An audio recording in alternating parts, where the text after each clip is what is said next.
ऋषवर, ये क्या बचपना है? तुमने क्या कहा डॉक्टर से? जब सब कुछ सुन ही लिया तो क्यों चाहते हैं कि वो अल्फाज दोबारा दोहराऊं मैं? ताकि मैं भी समझ सकूं ना, कि कहीं मुझे समझने में गलती तो नहीं हुई। नहीं, कोई गलती नहीं हुई आपको। जो कहा है सच कहा है और सोच समझ के कहा है। पर वलीद, मैं अभी इतनी बड़ी जिम्मेदारी उठाने के लिए तैयार नहीं हूं। तुम्हें किसने कहा अकेले जिम्मेदारी उठाने को? हम सब हैं ना। शहवार, अगर तुम फिलहाल जिम्मेदारी उठाने के लिए तैयार नहीं हो तो मैं तुम्हें मजबूर नहीं करूंगा। हम सब हैं, हम मिलके संभाल लेंगे। वलीद, एक पल को अगर मैं आपकी बात मान भी लूं ना, फिर भी मेरा अपना दिल नहीं मानता भाई।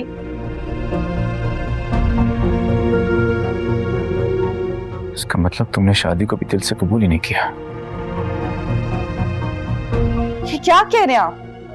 शादी को कबूल करने ना करने का इस बात से क्या ताल्लुक आ गया भाई? ताल्लुक है। इतना सख्त इनकार करने की वजह क्या है आखिर? मैं ये जानना चाहता हूँ। जब हमारी जिंदगी में पैसा, प्यार, किसी चीज की कोई कमी नहीं है तो औलाद की कमी क्यों रहने दें हम? बस कर दे वलीद, बस कर दे, बहुत हो गया है। आप क्यों नहीं समझ रहे हैं? ये सब बहुत जल्दी है और अभी हमारी शादी को वक्त ही कितना हुआ है।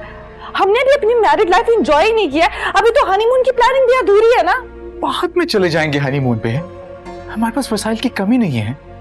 हम इधर ही हैं, कहीं भागे नहीं जा रहे। हम बाद में चले जाएंगे। हाँ तो ठीक है ना, पहले हम घूम लेते हैं, हम सब कुछ कर लेते हैं, अपनी शादी को एंजॉय कर लेते हैं।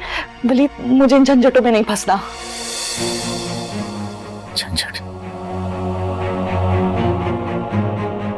शहवार, औलाद झंझट नहीं, नेमत होती है। मैं खुदा की दी हुई इस नेमत को ठुकराने का कभी सोच भी नहीं सकता। हैरत है, वरना इस मौके पर तो आपको जरूर सोचना चाहिए। क्यों? वलीद, मैं आपको हर्ट नहीं करना चाहती, मगर फिर भी अगर आप सुनना चाहते हैं तो सुन लें।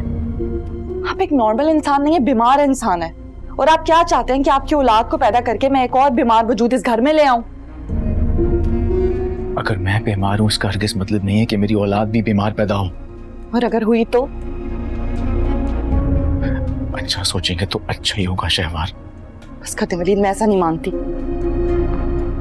ठीक है, नहीं मानो बेशक, लेकिन मेरी बात भी गौर से सुन लो। अगर हमारी सलाह तो कुछ हुआ ना तो मैं हमेशा के लिए तुमसे ला ताल्लुक हो जाऊंगा। फिर दुनिया की कोई चीज कुछ भी हमें जोड़ नहीं पाएगी।